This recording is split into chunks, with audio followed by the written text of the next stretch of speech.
لأجاريهم قلدت ظاهر ما فيهم، فبدوت شخصا آخر كي أتفاخر.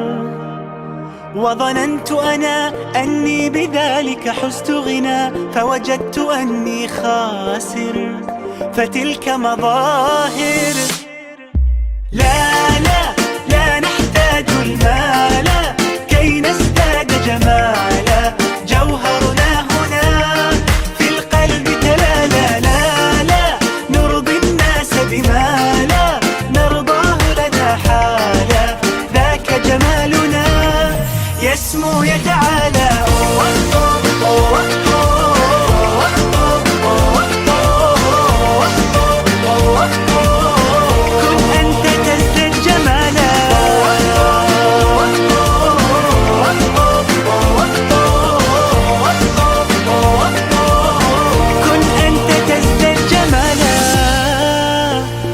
لا لا لا لا لا لا لا لا لا لا لا لا لا. أتقبلهم الناس لست أقلدهم إلا بما يرضيني كي أرضيني. سأكون أنا مثلي تماما، هذا أنا فقناعتي تكفيني، ذاك يقيني. لا لا لا نحتاج المال كي نزداد جمالا، جوهرنا هنا في القلب تلالا. لا لا نرضي الناس بما لا نرضاه لنا حالا، ذاك جمالنا يسمو يتعالى.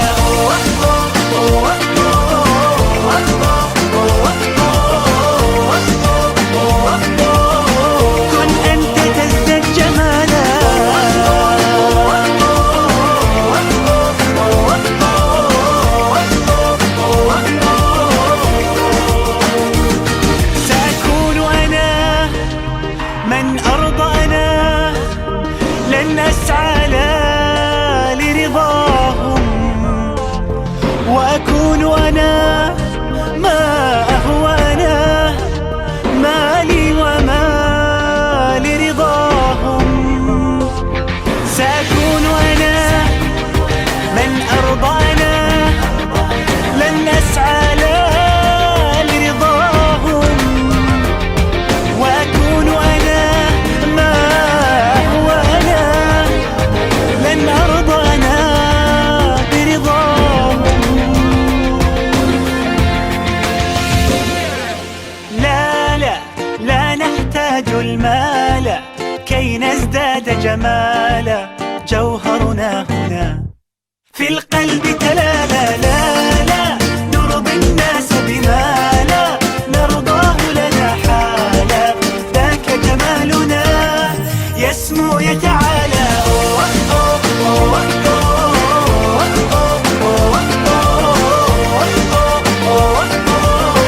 كن أنت تزداد جمالا.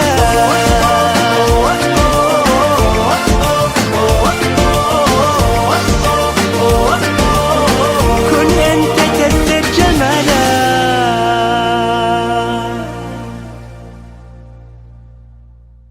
لأجاريهم قلدت ظاهر ما فيهم، فبدوت شخصا آخر.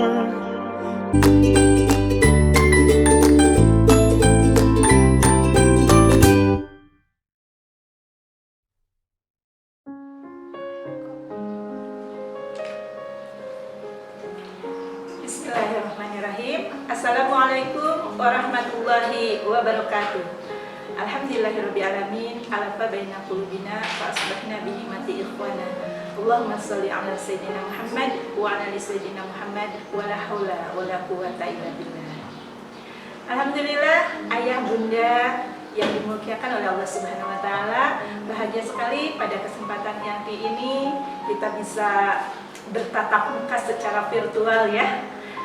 Ya, izin Allah, MOAS ya, masa orientasi awal semester pada tahun ajaran 2020-2021 ini kita bertatap mukanya di dunia maya gitu. Tapi insya Allah ini tidak akan mengurangi esensi dari pertemuan kita pada kesempatan hari ini. Baik, sebelumnya izinkan saya menyapa dulu seluruh orang tua SIT Azkia yang tersebar di berbagai wilayah ya. TKIT di wilayah Ciandam, ada SDIT 1 di wilayah Cikirai, ada SDIT 2 juga di Ciandam, SDIT 3 di Baros, kemudian ada juga SDIT 4 di Pelabuhan Ratu ya, Masya Allah. Dan ada SDIT Atawazun di Surade ya, dekat ujung genteng sana. Kemudian juga SMPIT Azkia di Cikirai, SMPIT Atawazun juga di Surade ya. Dan yang terakhir itu adalah SMAIT ya. Barakallahu fi hayatikum.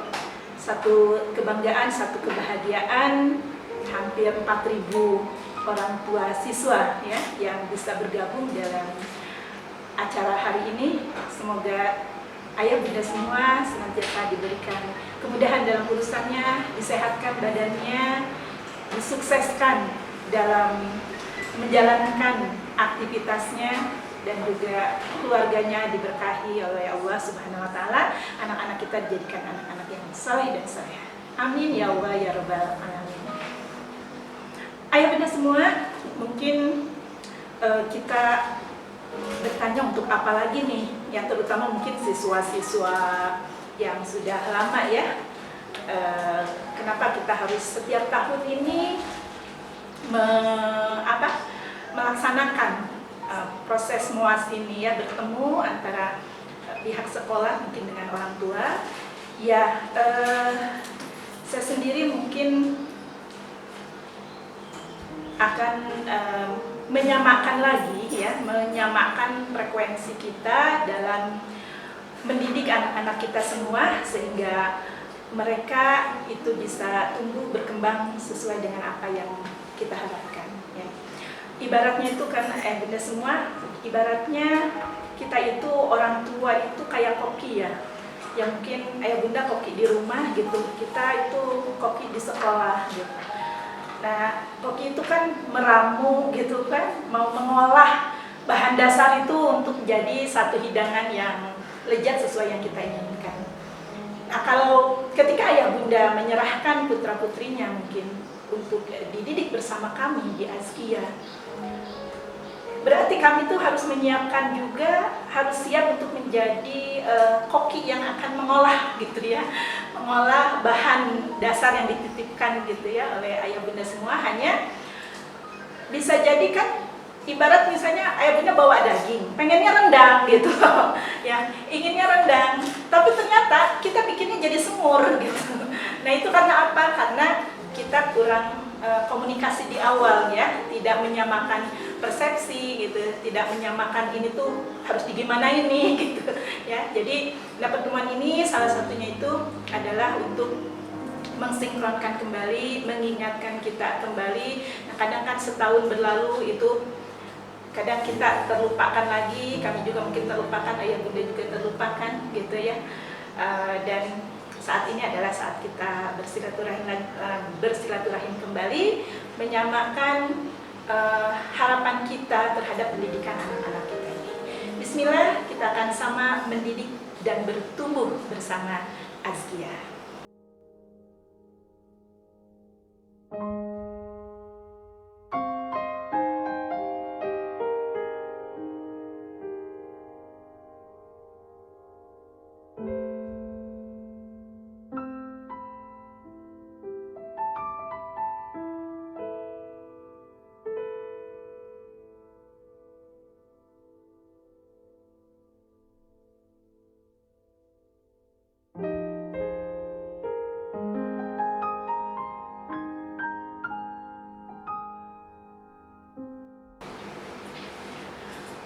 Ya, oke.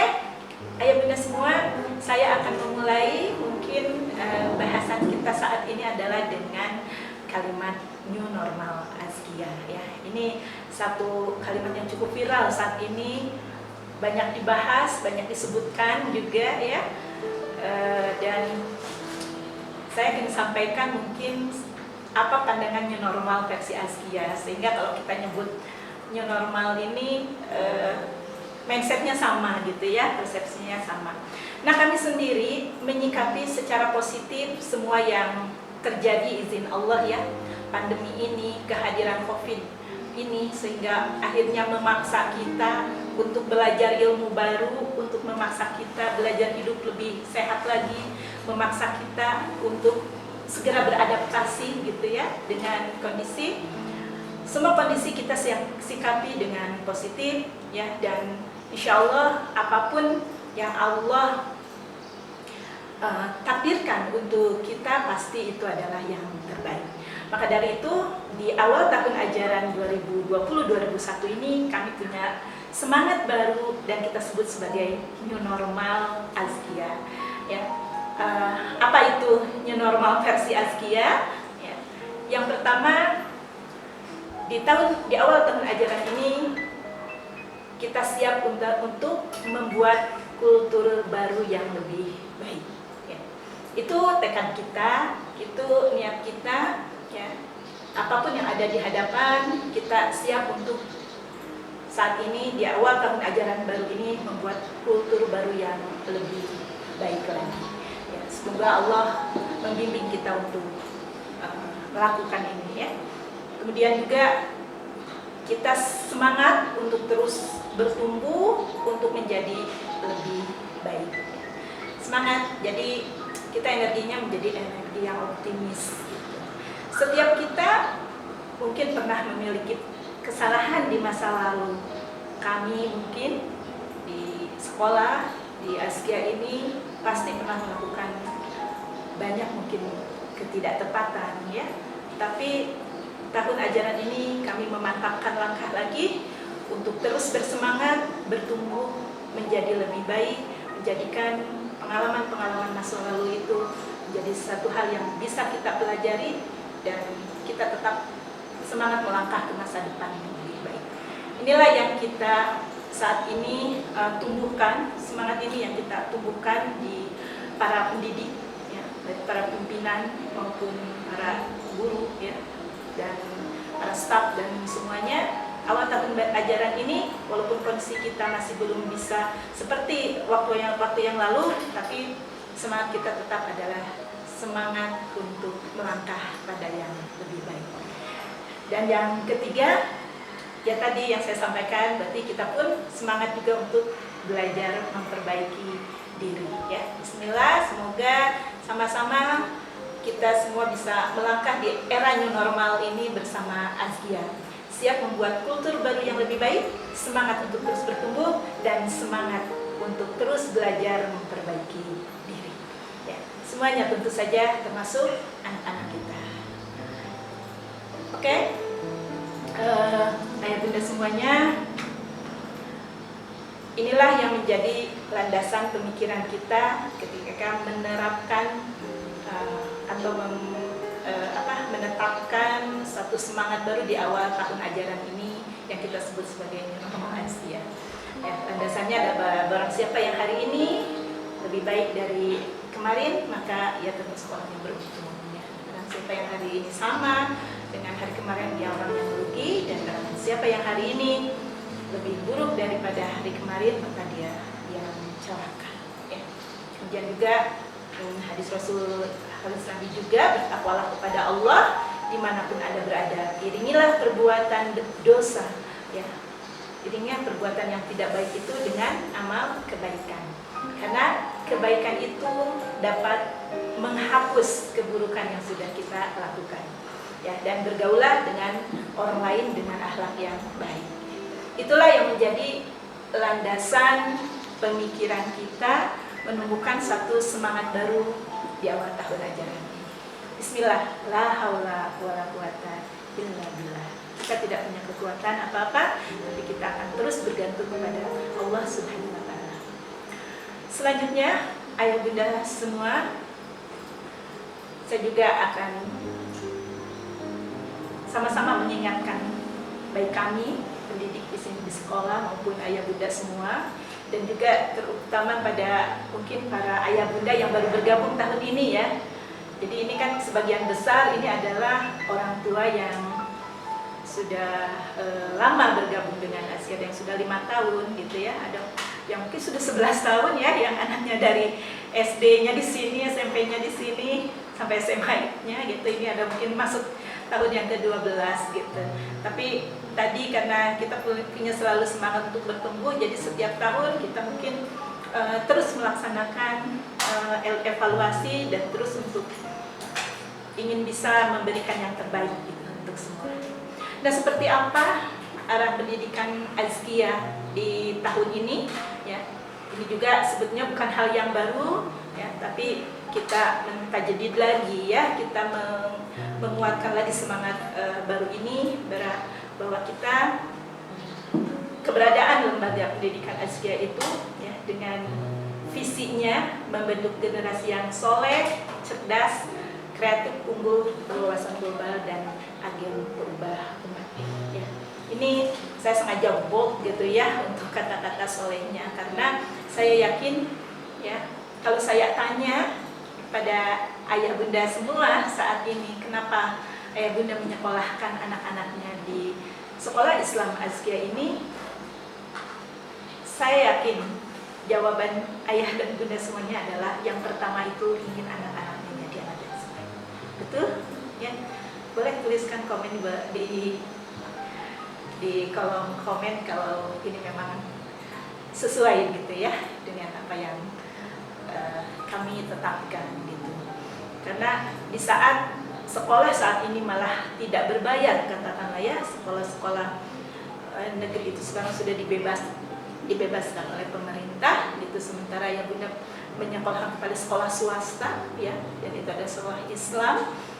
Tentu saja ayah bunda pastinya memiliki satu harapan gitu ya, harapan lebih, dan saya sangat yakin sekali karena ayah bunda ingin menginginkan anak-anaknya menjadi anak yang soleh ya. Dan ini kalau jawabannya sama berarti kita sudah klop banget gitu ya, tinggal kita nanti ke depan terus bersinergi bersama ya. Inilah visi kami dari tingkat SD, tingkat TK sampai dengan tingkat SMA IT, dan sepertinya kita memang harus menjadikan betul-betul visi itu adalah sebagai goal kita gitu ya, sebagai tujuan dari akhir kita mendidik, tujuan akhir dari pendidikan yang dilaksanakan di Azkia ini. Pendidikan pasti akan terus berlanjut gitu ya, akan terus berjalan. Tetapi kalau satu lembaga tidak punya visi ya, akhirnya saya sering katakan seperti orang yang sedang bermain bola tapi nggak ada gawangnya ya, hanya capek aja, capeknya dia gitu, lempar bola tapi nggak jelas golnya. Jadi yuk kita sama-sama sekarang fokus kepada goal kita ya, goal kita yang insya Allah sama ya, ingin mendidik anak-anak kita itu menjadi anak-anak yang bisa membanggakan tidak hanya orang tuanya, tapi juga memiliki satu manfaat gitu untuk umat, untuk bangsa, untuk orang-orang sekelilingnya. Dan saya ucapkan selamat karena ayah dan bunda telah tepat memilih sekolah yang sesuai mungkin dengan visi keluarga dari ayah dan bunda. Ya. Kemudian ayah bunda semua, kita juga saat ini akan cukup konsen juga ya untuk memunculkan fitrah manusia. Nah, saya sengaja menuliskan di sini itu ada sebagai fitrah manusia, bukan hanya sekedar fitrah anak. Karena kita berharap bahwa Azkia ini bisa menjadi sekolah juga buat semua gitu. Ya, tidak hanya untuk anak-anaknya, tapi juga untuk para gurunya, ya, untuk para orang tuanya, untuk seluruh keluarga besar yang terlibat di Azkia, sampai mungkin para OB-nya gitu ya, stafnya, satpamnya dan sebagainya. Mudah-mudahan memang sekolah ini bisa menjadi Azkia ini bisa menjadi sekolah kehidupan buat semua gitu ya. Jadi yang memiliki manfaat juga buat semua, bisa mengambil banyak ilmu gitu ya dengan bergabungnya kita di SIT Azkia ini. Nah, makanya saya menunjukkan fitrah manusia. Artinya tidak hanya fitrah anak aja, tetapi fitrah orang tuanya, fitrah gurunya, ya, fitrah seluruh pegawainya juga itu bisa muncul. Nah, pertanyaannya sekarang, mengapa fitrah gitu kan? Mengapa fitrah yang menjadi bahasan kita saat ini? Karena ayah bunda semua, fitrah itu kan ibarat mutiara gitu. Ya. Fitrah itu ibarat mutiara yang dimiliki oleh semua manusia, tidak hanya orang-orang beriman saja sebetulnya ya. Orang yang bukan Islam pun sebetulnya sudah dikasih modal ketika dia itu ditiupkan ruh oleh Allah Subhanahu wa taala di dalam rahim ibunya, itu sudah dikasih bekal fitrah ini, dan ini adalah satu mutiara ya.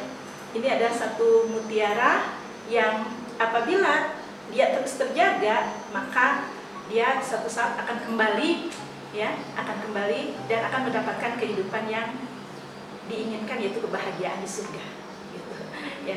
Karena kan visi itu kita punya dua ya, ada visi dunia gitu ya. Mungkin kalau bagi keluarga visi dunia itu, kalau kita mau merujuk pada Al-Qur'an, itu visi berkeluarga itu adalah ku anfusikum wa ahlikum nar gitu ya. Bagaimana bisa menjauhkan keluarga kita dari api neraka gitu ya. Itu visi keluarga, surat At-Tahrim gitu ya. Itu harusnya memang menjadi visi keluarga seorang mukmin gitu ya.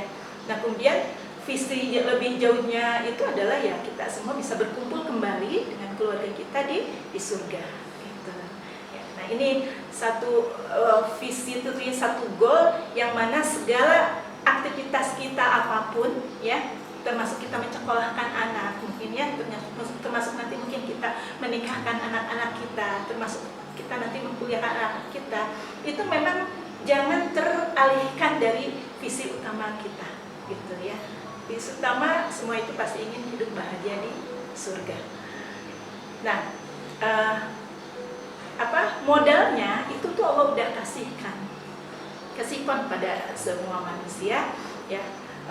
Dan itu modal banget gitu ya, modal kebaikan, dan kalau modal itu bisa dijaga ya, dia akan beruntung gitu ya. Tapi kalau modal itu nanti malah jadi defisit ya, dia pasti tidak akan jadi orang yang beruntung ya. Dan fitrah itu memang merupakan meta kecerdasan manusia ya, sehingga jika dia mampu menjaga fitrah itu, maka dia akan mampu menjalankan dua peran yang Allah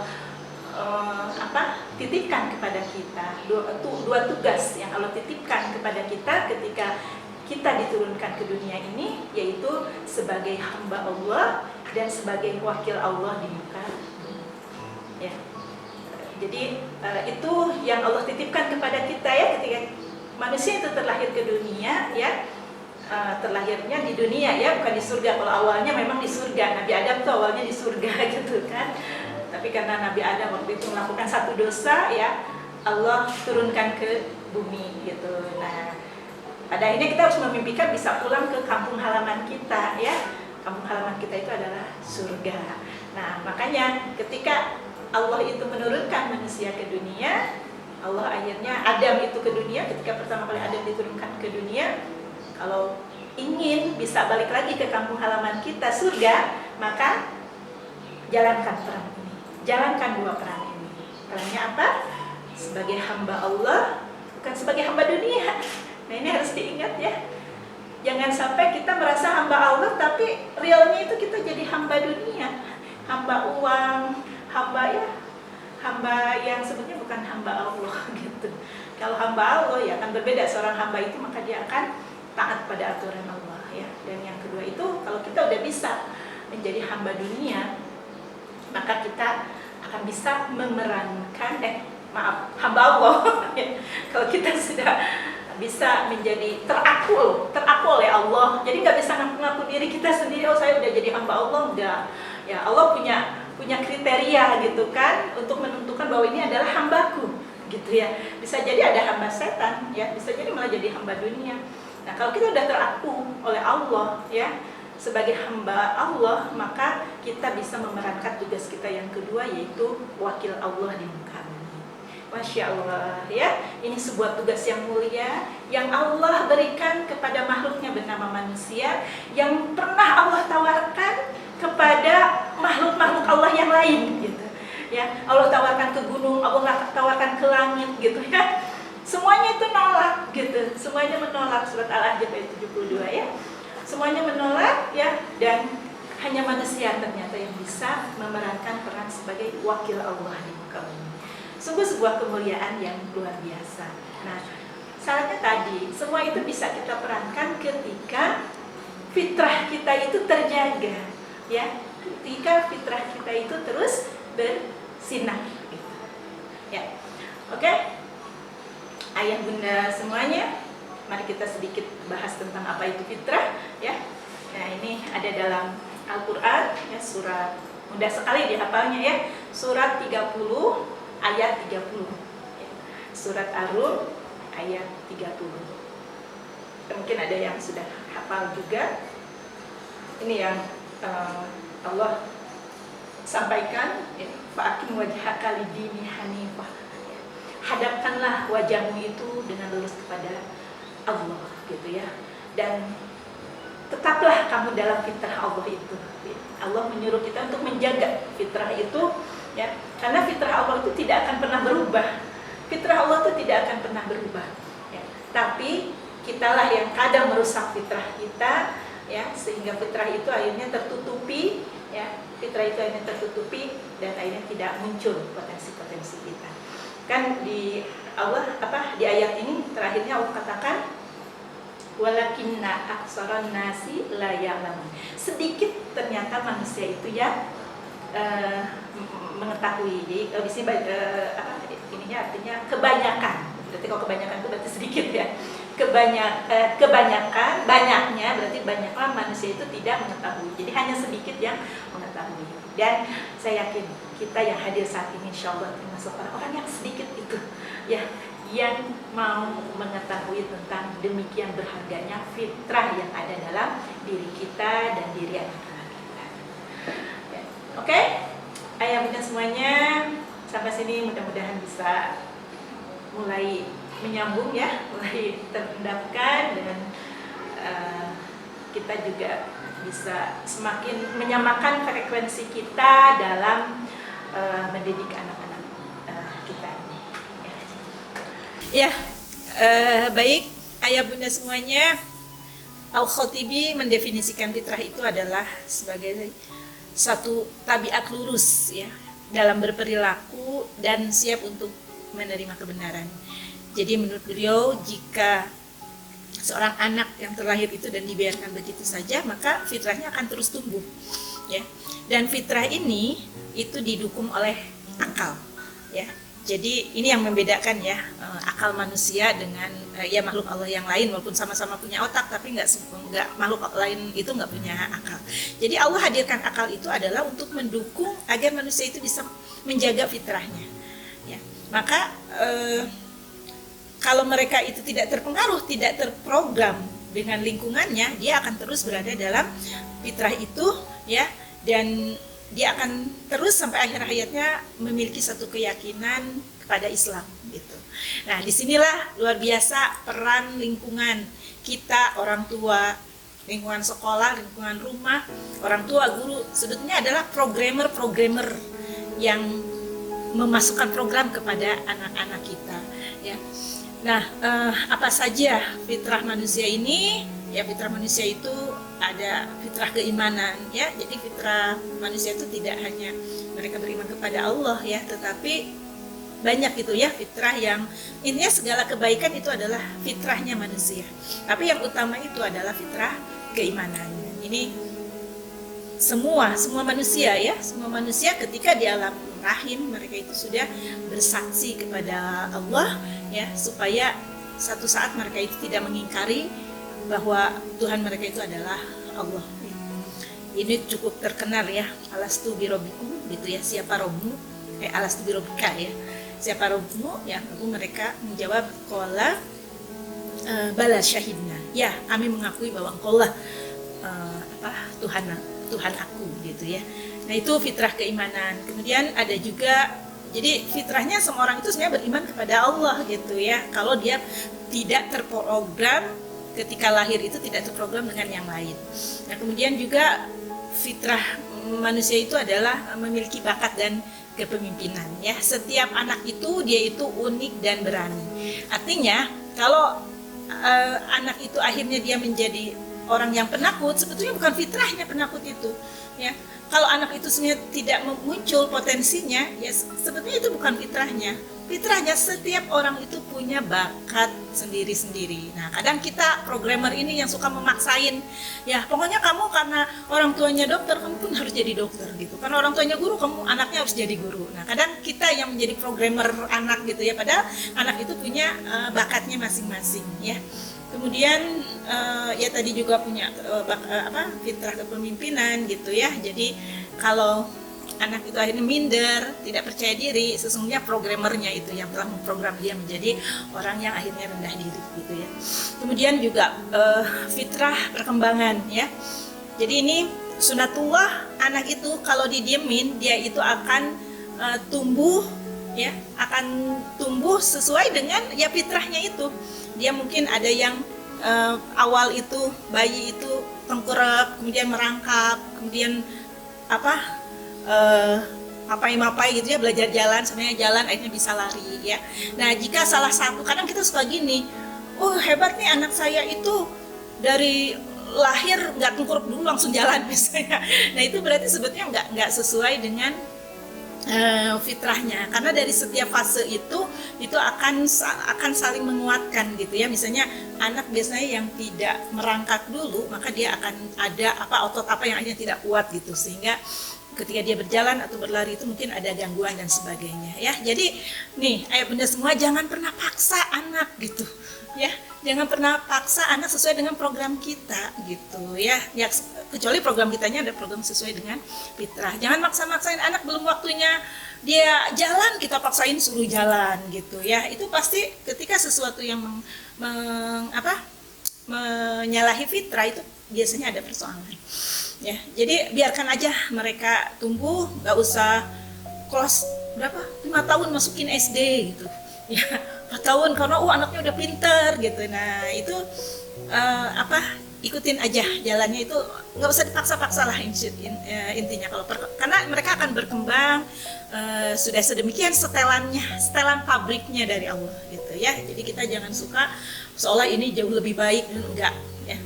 Nah kemudian juga setiap anak yang terlahir juga memiliki fitrah untuk estetika dan mau berbahasa ya, berkomunikasi, senang yang bagus-bagus, senang yang indah-indah gitu ya, kemudian berekspresi gitu, itu udah fitrah.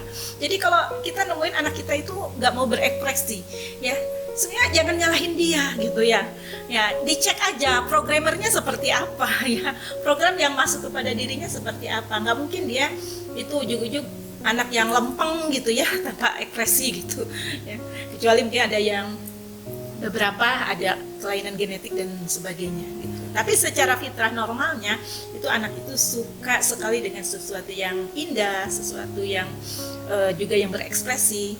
Nah jadi memang kalau ada anak kita nggak suka keindahan, senangnya berantakin gitu ya. Nah sebetulnya bisa jadi itu karena pernah ada program yang masuk kepada dirinya gitu, sehingga dia akhirnya tidak menyukai kebersihan, keindahan gitu. Nah kemudian juga seorang anak juga punya fitrah individualitas dan sosialitas ya. Mereka lahir sebagai seorang individu, tetapi mereka memiliki fitrah itu ketergantungan kepada kehidupan di sekitarnya ya. Jadi kalau anak itu ya dia nggak mau berteman ya, senangnya itu menyendiri, itu berarti programmernya yang nggak tepat gitu. Karena fitrahnya dia itu kan senang bergaul, berkomunikasi gitu ya dengan orang lain dan saling ketergantungan gitu. Nah kemudian secara jasmani juga, fitrah jasmani, anak itu fitrahnya itu bergerak aktif ayah bunda semua. Nih, jadi ya ayah bunda yang anaknya di TK, di SD gitu ya, bersyukurlah kalau mereka itu aktif gitu ya, bergerak gitu. Ya kita lapangkan aja dada gitu ya. Walaupun rumah mungkin akhirnya jadi nggak rapi, ya nggak apa-apa, itu tandanya anak kita sehat gitu ya, daripada kita harus melihat anak terbaring gitu ya, ngalah lempreh gitu kan, nggak sehat. Atau kalau di Sunda sampai ada istilahnya tuh tenggar kalongan gitu. Tenggar kalongan itu jadi anak tuh diem, suka gitu kan. Karena terbiasa dibentak gitu ya. Jadi kagetan gitu, sering kaget gitu ya. Nah, itu juga sekali lagi kita itu adalah programmernya yang harus dicek gitu ya. Program apa yang dimasukkan kepada anak, karena pada dasarnya fitrahnya itu tidak seperti itu ya. Kemudian juga nah ini fitrah belajar dan bernalar ya, Masya Allah, ternyata anak itu nggak usah kalau fitrahnya terjaga dia tuh nggak usah belajar enggak gitu ya, membaca dan sebagainya itu sebetulnya kita hanya ngasih stimulus aja gitu, karena emang anak itu pembelajar sejati gitu ya. Coba lihat ayah bunda semua, ketika anak kecil tuh yang masih belum dia itu yang belum besar ya, usia baru berapa bulan, misalnya baru belajar jalan dan sebagainya, dia itu akan ngambil apapun benda yang menarik dalam pandangan dia. Bahkan bisa jadi itu adalah air panas, dia ambil karena nggak tahu gitu. Intinya dia ingin tahu ya. Nah, jadi itu naluriah gitu ya, fitrah anak itu untuk mau belajar sesuatu yang baru. Setiap ada yang baru yang lebih menarik gitu ya, dia pasti ingin tahu. Jadi kalau kita paham gitu ya tentang ini, maka sebetulnya kita itu tidak usah banyak memaksa gitu ya. Bisa jadi kalau anak sekarang itu tidak mau belajar, versi kita itu adalah bukan anaknya yang nggak mau asalnya itu, tapi yang kita itu yang tadi yang memprogramnya itu yang nggak tepat gitu ya, sampai akhirnya malah anak jadi trauma belajar gitu ya. Maka di sini mengapa kita akhirnya perlu memahami konsep ini ya, konsep fitrah ini ya. Jadi setiap anak itu sesungguhnya adalah pembelajar yang tangguh ya. Oke, mindset kita disamakan ya. Artinya kita nanti akan menyikapi anak itu akan berbeda. Termasuk mungkin yang sekarang anaknya sudah di SMP, sudah di SMA gitu. Saya sering ada orang tua mungkin ya yang mengatakan, anak saya anak saya bermasalah gitu ya, anak saya bla bla bla. Nah, itu kita nggak bisa menilai anak itu saat ini gitu ya. Saat sekarang mereka itu misalnya nggak nurut, mereka itu begini, mengira begitu, itu sebenarnya kita nggak bisa langsung menjudge anak yang saat ini. Karena apa yang terjadi pada anak kita saat ini sebetulnya itu adalah satu keterikatan yang panjang dengan masa lalunya gitu ya. Dengan apa yang sudah diprogramkan di awal ya. Kadang kita suka nggak adilnya gini, langsung nyalahin temennya gitu, padahal itu baru bertemannya baru sebulan gitu ya, baru bertemu sama temennya baru sebulan, tapi kok anak saya nih udah kayak gini gitu ya, seolah temennya gitu ya yang membuat anak kita itu jadi nggak baik gitu. Nah, kadang kita nggak adil ketika tidak melihat program apa yang sudah kita berikan kepada anak-anak kita ya. Nah, kemudian juga fitrah untuk seksualitas dan cinta ya, sesungguhnya itu adalah satu naluriah, satu fitrah yang sudah ada.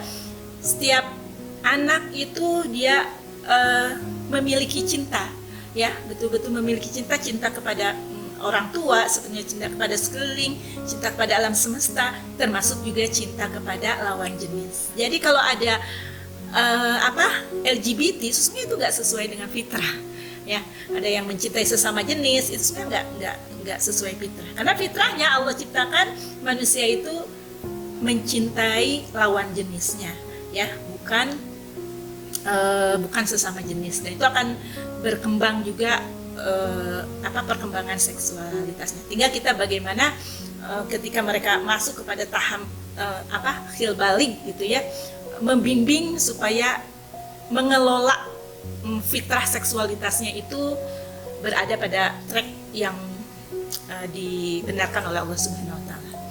Ya, ini saya agak khusus keimanan itu memang cukup menjadi sorotan ya, sorotan kita gitu ya. Jadi sering dibaca ya Bunda. Jadi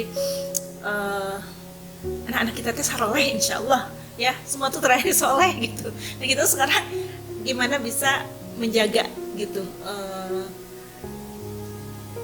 fitrahnya itu terus bersinar ya. Termasuk kita juga sebenarnya fitrahnya kita itu beriman kepada Allah ya. Kita fitrahnya itu adalah soleh gitu ya, pasangan hidup kita juga sama gitu. Nah, Lalu kenapa akhirnya memang ada yang namanya terlahir orang munafik, orang fasik, orang yang berbuat dosa, orang yang melanggar? Kenapa? Gitu ya. Nah, sebelumnya mungkin ini saya akan lihatkan dulu slide ini.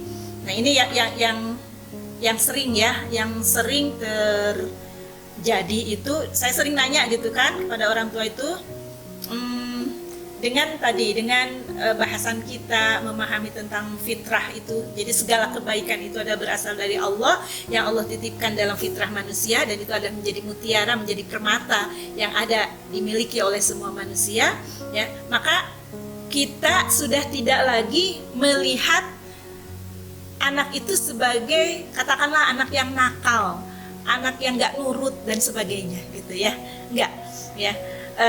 Kita akhirnya hanya melihat bahwa ketika melihat anak yang tadi dia tidak tumbuh, tidak berkembang sesuai dengan fitrahnya, yang terjadi itu adalah kita sudah tahu sekarang karena programmernya ini ya, program yang masuk kepada anaknya ini yang membuat akhirnya fitrahnya itu tidak bersinar, tidak keluar ya. Maka dengan persepsi itu kita akan menjadi berbeda memandang anak-anak kita ya. Saat ini ya mulailah kita selalu memandang anak-anak kita itu adalah dari sisi cahayanya, dari sisi cahaya yang mereka miliki sejak terlahir di dunia ini, bukan sisi gelapnya ya. Karena kelak cahaya anak-anak kita itu kalau dia terjaga akan melebar, dan ketika setelah melebar maka cahaya itu akhirnya akan bisa menerangi semua sisi dirinya, sisi dia, dan akhirnya juga bisa menerangi sekitarnya ya. Dan lama kelamaan kegelapannya itu ya, yang menutupi fitrahnya itu akan tidak muncul lagi. Ketika kita sanggup ya, ketika kita bisa melihat anak dengan fokus melihat fitrahnya, maka di sanalah kita akan melihat anak sebagai karunia ya. Jadi itu ya bunda semua, ayo kita sekarang mulai melihat anak-anak kita itu sebagai karunia dari Allah Subhanahu wa Ta'ala yang Allah hadirkan dalam kehidupan kita, dan itu adalah satu kebaikan yang banyak. Itu adalah rezeki yang berlimpah bagi kita. Mulailah kita sudah tidak lagi melihat anak dari sisi gelapnya, dari sisi ketidakbaikannya, karena kita paham bahwa ternyata ada peran kita juga yang membuat fitrah anak kita itu menjadi tertutup ya. Kita bayangkan bagaimana bahagianya ketika kita menyambut kehadiran mereka di dunia ini ya. Dari mulai di dalam kandungan kita rawat, kita berikan nutrisi terbaik, kita periksa kepada ahli medis yang bisa membantu bagaimana perkembangan dalam janin ini menjadi baik. Lahir kita sambut dengan bahagia. Nah, saat ini harusnya kita masih tetap bahagia dengan kehadiran mereka ya. Harusnya saat ini kita pun masih tetap bersyukur terhadap kehadiran mereka itu ya. Tapi kalau kita merasa mereka itu akhirnya menjadi beban dalam kehidupan kita ya, maka itu saat kita fokus melihat anak itu dari sisi gelapnya, dan padahal kita tahu bahwa sisi gelap itulah juga peran kita ada di dalamnya ya. Ayah bunda, kadang kita tuh butuh waktu untuk sendiri dan merenungkan tentang ini, membayangkan anak-anak kita ya, lalu keluar doa terbaik untuk mereka ya, yang tulus dari hati kita karena cinta kita, itu akan tersambung kuat kepada anak-anak kita. Daripada mata kita terpejam, lalu yang teringat oleh kita itu adalah hanyalah kenakalan-kenakalan mereka, hanyalah hal-hal yang membuat akhirnya kita menjadi marah dan kesal. Pilihannya kepada kita, mau mana yang mau kita fokuskan ketika kita sekarang menatap anak-anak kita. Saya sangat yakin sekali ketika ayah bunda semuanya fokus kepada melihat cahaya fitrah dalam anak-anak kita, anak-anak kita pun akan tumbuh sesuai dengan apa yang kita harapkan ya. Oke, ayah bunda semua, disinilah peran orang tua dan guru di sekolah menjaga agar fitrah anak kita terjaga sampai satu saat anak itu bisa mandiri dalam kehidupannya, mandiri dalam berpikir, mandiri dalam mengambil keputusan. Itulah masa akil balik mereka, ya. Dan akhirnya mereka hidup dengan mengikuti fitrah atau suara hatinya yang terjaga sampai akhir hayat mereka. Makanya fase awal perkembangan anak itu sangat menentukan sekali bagaimana mereka dewasa. Fase kita menemani mereka dari kecil sampai mereka akil balik, itu fase yang sangat kuat terprogram pada diri mereka. Harusnya setelah akil balik itu mereka itu sudah punya konsep hidup mereka sendiri yang terprogram dari kita sebagai orang tuanya, ya, atau mungkin lingkungan yang mendukung untuk mereka bisa terus mempertahankan fitrah mereka. Ya, jadi tugas kita tuh seperti itu. Termasuk kami juga, tugas guru itu di sekolah itu adalah itu, memunculkan bakat mereka, memunculkan keimanan mereka, ya, memunculkan daya nalar mereka, ya.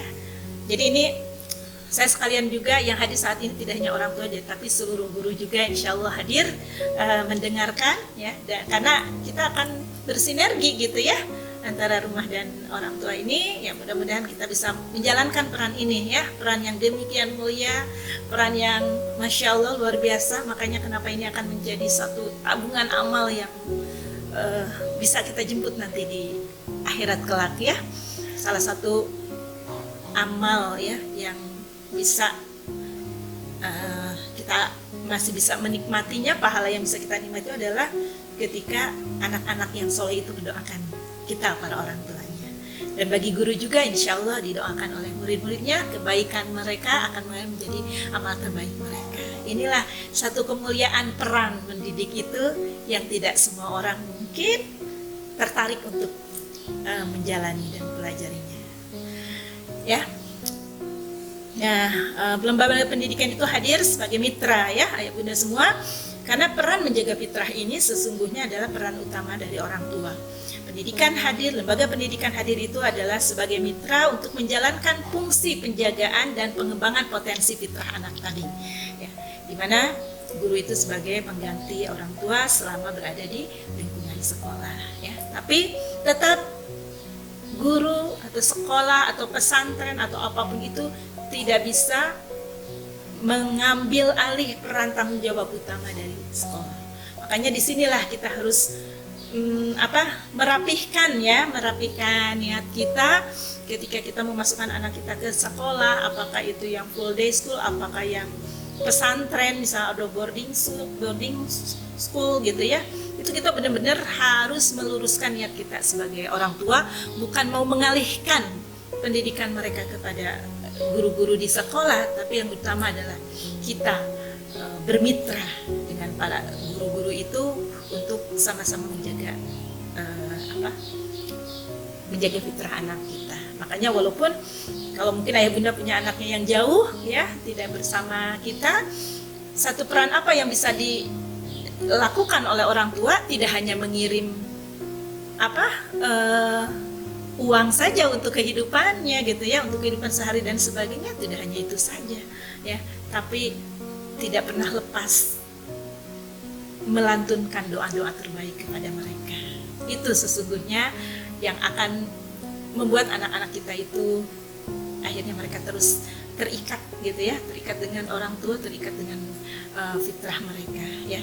Dan saya selalu menyarankan ayah bunda semua, ya, segala yang kita korbankan, kita keluarkan untuk pendidikan anak-anak kita, niatkan sebagai infak ilmu, gitu, ya. Maka ini tuh akan membawa keberkahan pada ilmu anak-anak kita. Ya. Keluarkan itu sebagai infak, ya, sedekah ilmu kita untuk anak-anak kita. Insya Allah ini akan menjadi bernilai di sisi Allah Subhanahu Wa Taala. Anak-anak kita, ilmu mereka menjadi ilmu-ilmu akhirat, ya, yang akan membawa kebaikan kepada anak-anak kita. Kita harus merindukan itu semua, ya. Nah, inilah kesimpulan dari peran, ya, antara orang tua dan anak, ya. Kenapa ini gambarnya hitam? Ya, hitam karena ini yang terjadi itu kita adalah menutup fitrah anak kita itu tertutup, ya.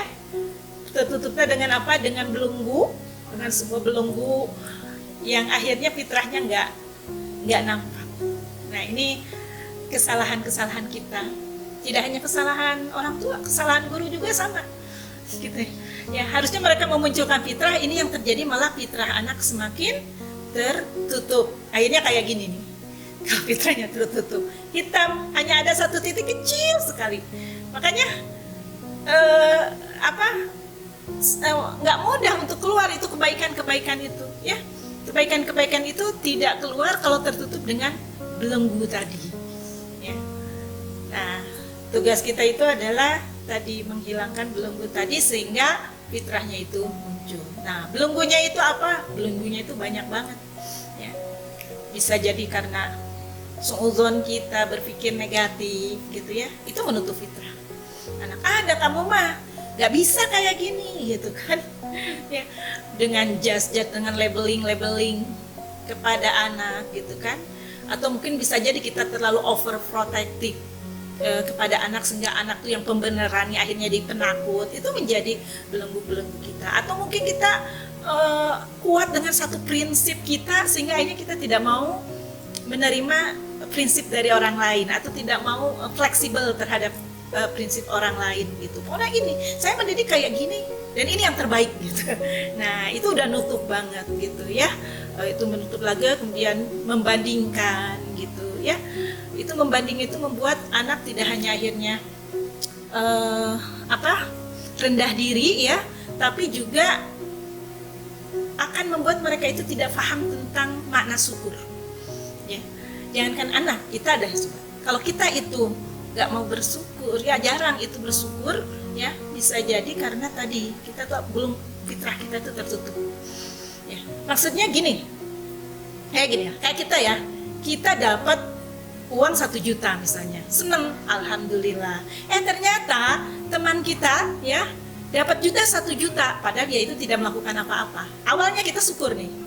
Ketika kita ngebandingin, ya, orang lain kok nggak ngapa-ngapain dapat 1 juta, akhirnya syukurnya menghilang. Nah, itu yang saya katakan membandingkan itu menjadi salah satu belenggu dari fitrah kita.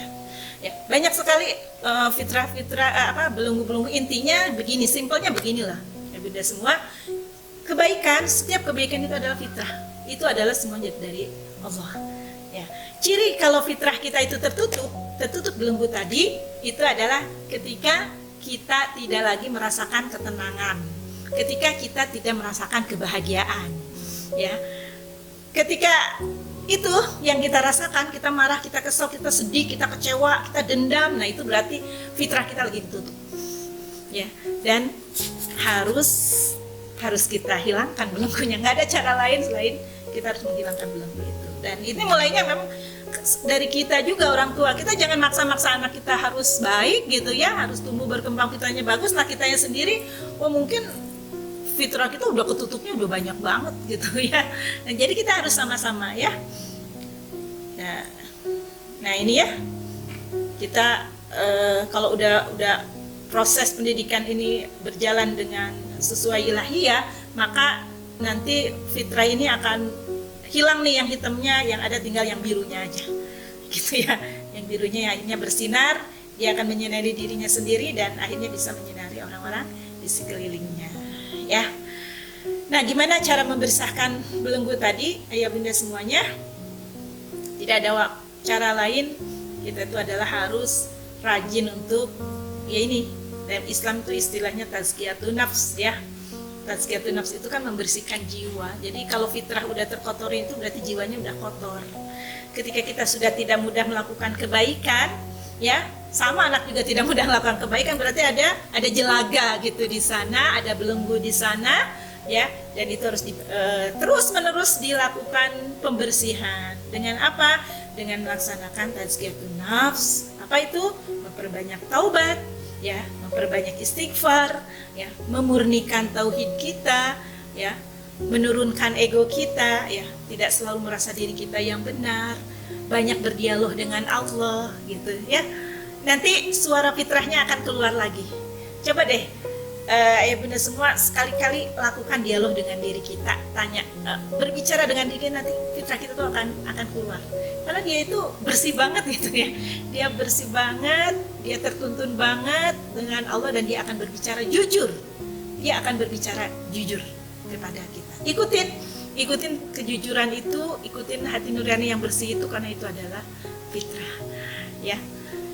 Jadi lakukan terus, dan yang tidak boleh dilupakan itu minta sama Allah ya, meminta petunjuk, minta bimbingan dari Allah ya, agar kita semua dapat membersamai anak-anak kita itu bisa tumbuh dan berkembang sesuai dengan fase kehidupannya. Kita minta sama Allah ya.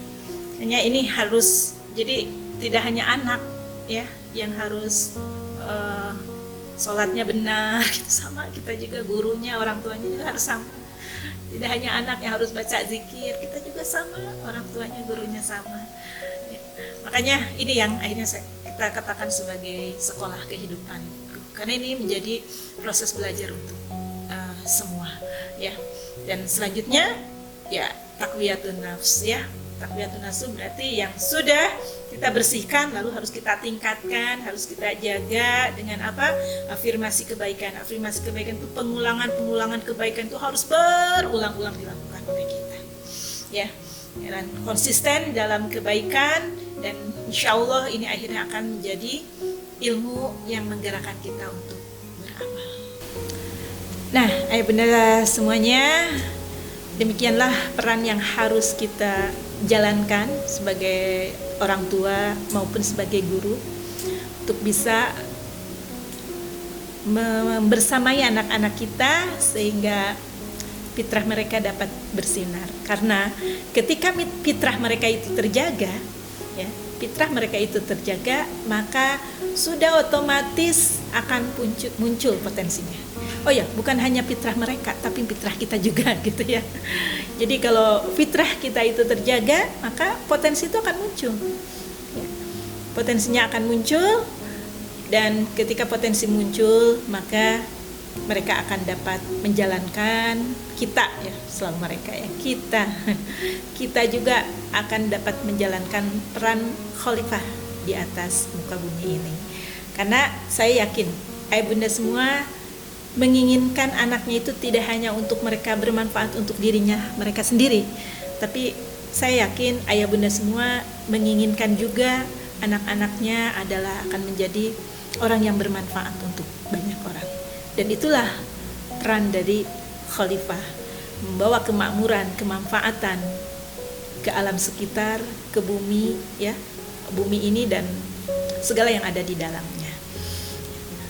Janji Allah dalam surat Al-Anbiya ayat 105 ini, bahwa bumi ini akan diwarisi kepada hamba-hambanya yang soleh.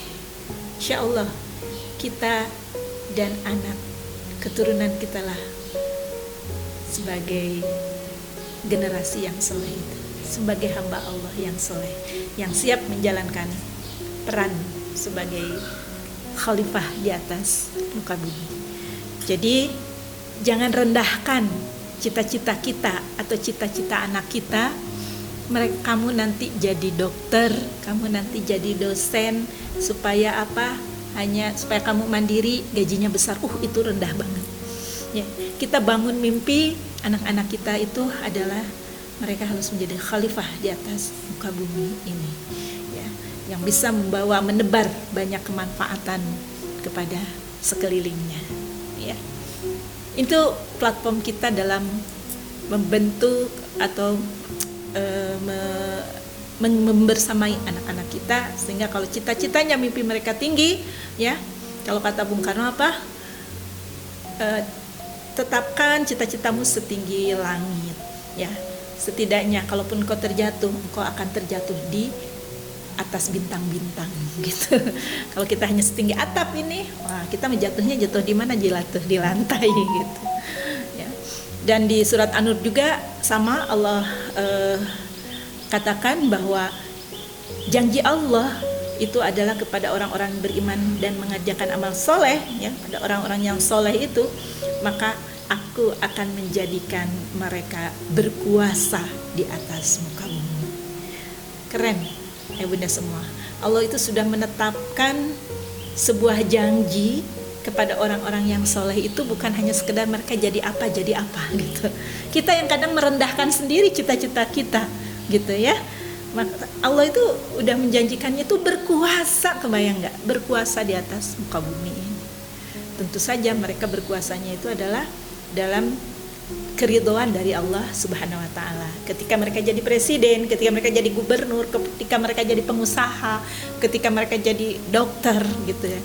Mereka adalah orang-orang yang berperan gitu ya, bisa memiliki peran yang banyak kepada seluruh yang ada di muka bumi ini, berkuasa di atas muka bumi. Ini janji, makanya orang Islam itu cita-citanya, aduh jangan hanya jadi RT RW, jangan hanya sebatas itu, yang harus tinggi banget. Dan itu harus kita transformasikan, kita itu harus vibrasikan kepada anak-anak kita, ya. Oke, ayah bunda semua, itu mungkin yang bisa saya sampaikan pada kesempatan hari ini. Insya Allah kita bersama bersinergi mengantarkan anak-anak kita menjadi generasi kebanggaan keluarga, generasi kebanggaan umat, generasi kebanggaan bangsa. Dan mereka itu adalah anak dari ayah dan bunda semua. Mari kita tinggalkan sebuah warisan yang berharga untuk peradaban, untuk negeri ini, yaitu kita mewariskan generasi yang tangguh, generasi yang kuat untuk masa depan nanti. Wallahu a'lam bishawab. Itu yang bisa saya sampaikan pada kesempatan hari ini. Semoga Allah meridhoi ya apa yang kita lakukan, dan saya yakin ayah bunda juga sekarang lagi mendoakan anak-anaknya ya, membayangkan anak-anaknya. Semoga Allah mengabulkan harapan ayah dan bunda semua. Mohon maaf atas segala kehilafan, atas segala ketidaknyamanan mungkin ya. Terima kasih atas kerjasamanya. Billahi taufiq wal hidayah. Wassalamualaikum warahmatullahi wabarakatuh. Alhamdulillah.